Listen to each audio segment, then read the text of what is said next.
What's going on, everybody? Welcome back. Today I'm making Barbie fried Seitan. Now with this I'm gonna make like a cocoa bread sandwich. So if you like this video, remember to give it a thumbs up and subscribe if you haven't already. Alright, so let's get straight to the recipe.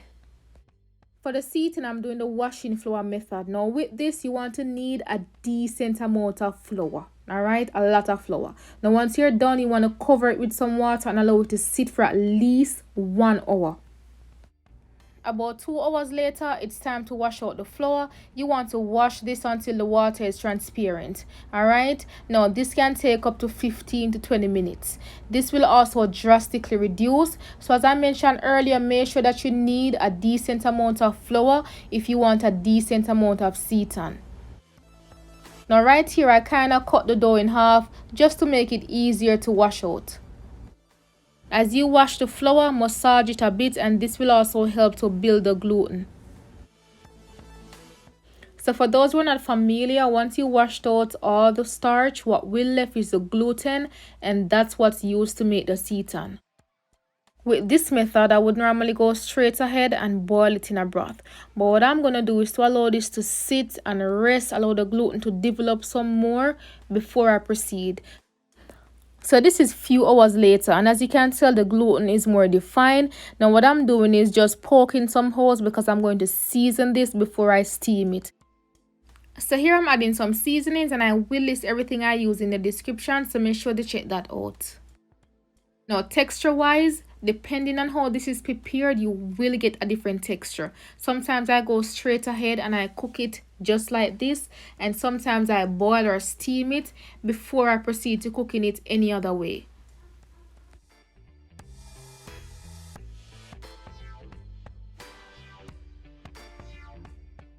Just like veggie chunks or tofu, in order for you to enjoy this, and especially if you're new to eating these things, you have to season properly. Now when I say season properly, I'm not talking about drenching this with salt or seasonings that are packed with so much salt to the point where it's salty and you can't eat it, or under salt it where it's fresh. You want a balance of flavors going on. Just basic seasonings, nothing fancy, and of course you can use whatever all-purpose seasonings that you're comfortable using already.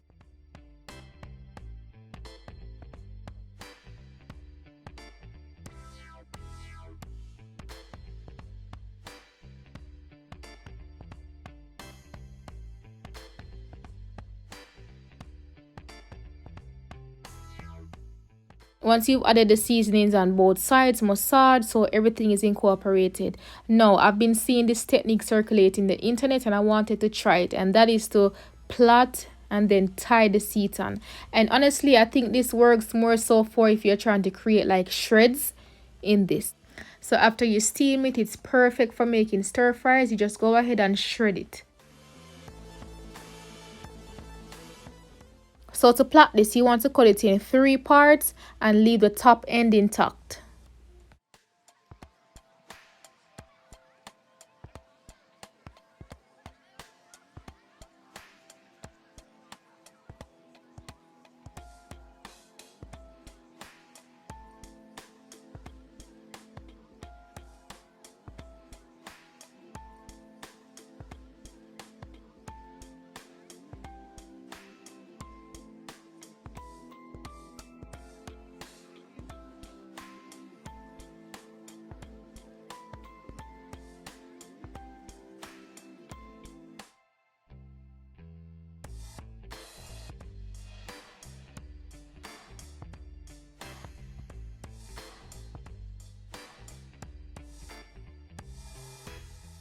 So what I'm going to do next is to tightly wrap this in parchment paper and foil paper and allow this to steam for about an hour.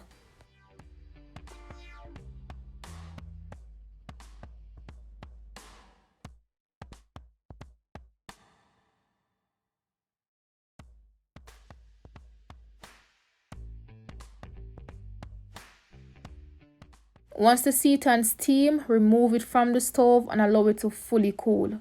Once it's cool, go ahead and cut it up into some smaller pieces.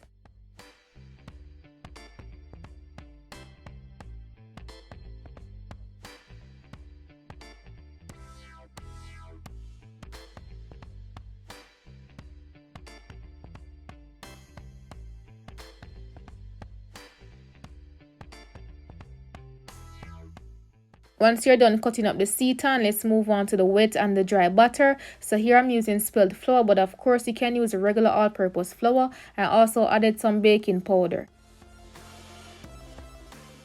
Minus the baking powder I just added, I'm using the same seasonings used to season the seitan earlier.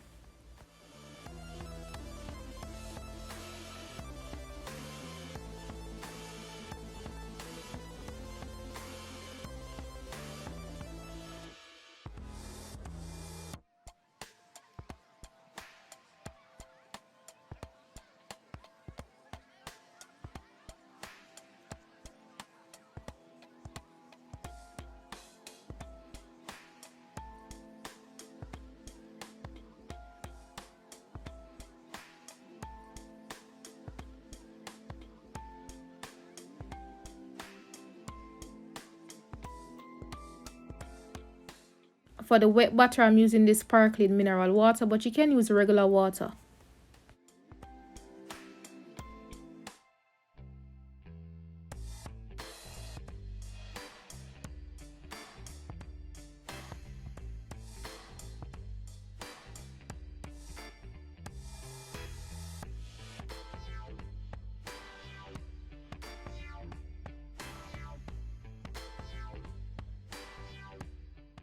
Once you're done, go ahead and coat the seitan from the wet to the dry, and you can always double coat them.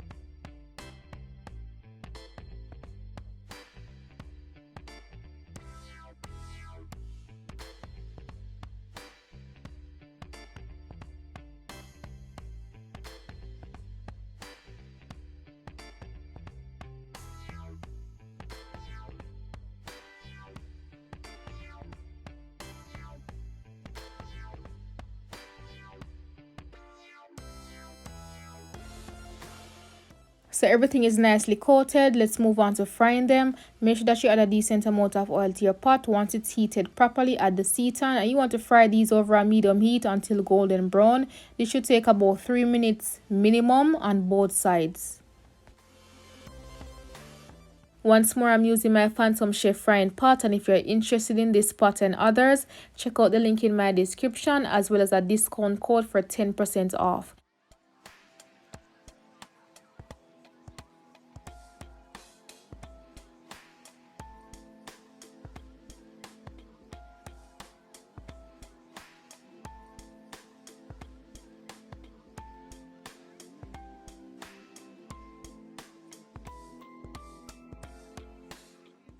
While the seitan fry, I'm going to heat up some barbecue sauce. So this is the brand I'm using, but you can use whatever barbecue sauce of your choice.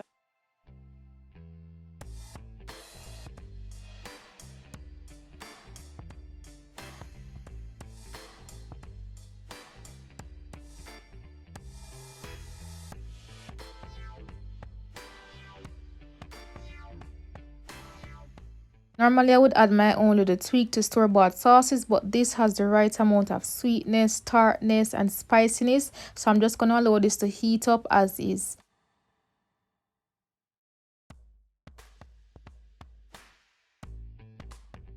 So the seitans are fried. They look amazing. I'm going to remove them and place them on a baking rack. So the next step to this Barbie fried seitan is to add the barbecue sauce, right? So I'm going to coat these nicely with the sauce, and at 350 degrees Fahrenheit, I'm going to put these in the oven for 10 minutes, although completely optional, because you can go right ahead and enjoy your Barbie fried seitan at this point.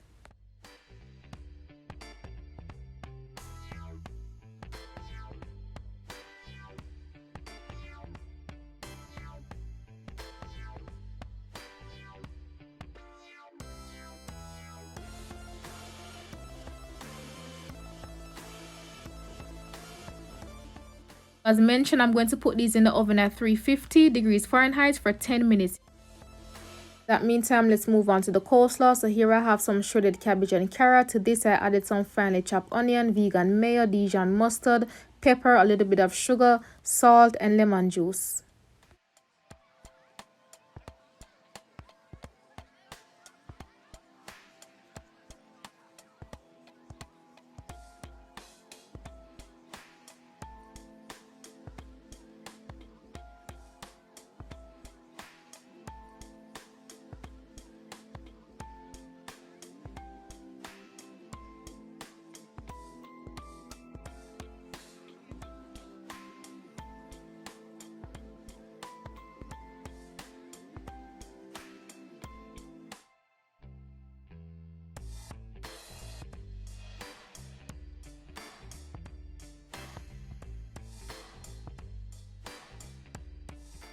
That's it for the coleslaw. I'm going to cover and allow it to rest for a while.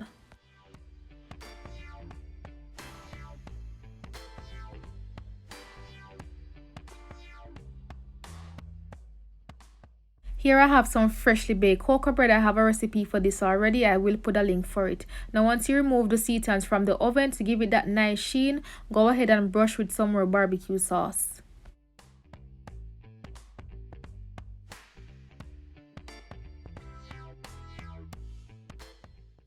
This Barbie fried Seitan right here, 10 out of 10. This tasted amazing. Here's the final setup. I added some lettuce, the coleslaw. Trust me, this tastes good. You can also eat the Barbie fried Seitan with some rice and peas and so forth. Thank you so much for watching, and until next time, bless upon yourself.